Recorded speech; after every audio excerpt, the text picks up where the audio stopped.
SERV stock analysis tomorrow and onward. Is it a buy or a sell? Maybe. I'll watch this 1-minute video till the end, find out.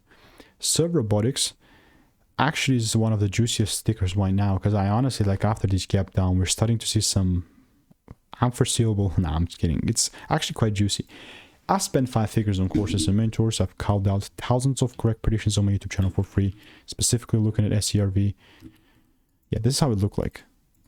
Began with me being bullish middle of December. Now, do I have the proof of that to break, like, to trade? So. Back it up? Of course. It was $11 at the time, 2 months ago.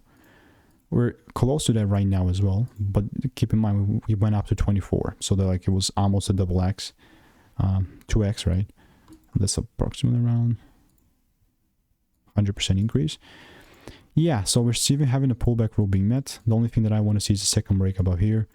And I'm so, like, my management game is so strict, it's like so risk averse that, yeah, I'm just actually quite excited. So I'm going to keep you updated. And if you want to make more money trading in a simple and lean way, click the first link in the description. That's a free newsletter.